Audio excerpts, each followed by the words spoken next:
കുഞ്ഞിന് അത്രയും ഗുരുതരാവസ്ഥയിലാണെന്ന് പറഞ്ഞിട്ടും കൊണ്ട് കേസ് കൊടുക്കാൻ പറഞ്ഞിട്ടുണ്ടെങ്കിൽ വെറും തന്തയ്ക്ക് മുൻപുണ്ടായ പ്രവൃത്തിയല്ലേ ഇവന്മാർ ചെയ്തതെന്ന് നമുക്ക് പറയാം. അപ്പോൾ ഇത്തരത്തിലുള്ള, അതായത് ഒരു മരുന്നിന് പകരം വേറെ മരുന്ന് കൊടുക്കുക, അല്ലെങ്കിൽ ആ മരുന്ന് അധിക ലാഭത്തിന് വേണ്ടിയിട്ട് ഇവന്മാർ ചെയ്യുന്ന പ്രവൃത്തി കടിഞ്ഞാണിട്ടില്ല എന്നുണ്ടെങ്കിൽ ഇനി ഇതുപോലത്തെ ഒരുപാട് കാര്യങ്ങൾ ആവർത്തിക്കും. ഇവന്മാരുടെ ഈ ധൈര്യം, ഒന്നും സംഭവിക്കില്ല എന്നുള്ള ധൈര്യം, ആ ധൈര്യത്തിന് വേണം കടിഞ്ഞാണിടാനായിട്ട് ആദ്യം. അത് വന്നിട്ടുണ്ടെങ്കിൽ മാത്രമേ നമുക്ക് ഈ പറയുന്നത്, ഞാൻ മെഡിക്കൽ റെപ്പായതുകൊണ്ട് മാത്രം പറയുന്നതല്ല, ഒരു സാമൂഹിക പ്രശ്നമായതുകൊണ്ട് മാത്രം പറയുന്നതാണ്.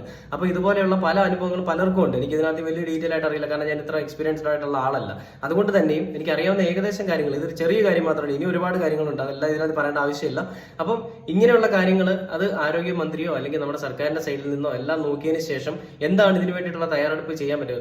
ഏറ്റവും വലിയ കൊള്ളക്കാരാണ് മെഡിക്കൽ സ്റ്റോർ. അതായത് 15 രൂപ കിട്ടുന്ന മരുന്ന് ഒരു 50 രൂപയ്ക്ക് വിൽക്കുന്നു. ഓക്കെ, കുഴപ്പമില്ല, കാരണം എല്ലാത്തിലും ലാഭം വേണമല്ലോ. അതെല്ലാ സാധനവും, ഏതൊരു സാധനം ആയിക്കട്ടെ, എല്ലാത്തിലും ലാഭത്തിന് വേണ്ടിയിട്ടാണ് വിൽക്കുന്നത്, ഇല്ലാന്ന് പറയാൻ പറ്റില്ല. പക്ഷേ കൊള്ള ലാഭമായാലോ അല്ലെങ്കിൽ അതിൽ കൂടിയും കള്ളത്തരം കാണിച്ചാലോ ഈ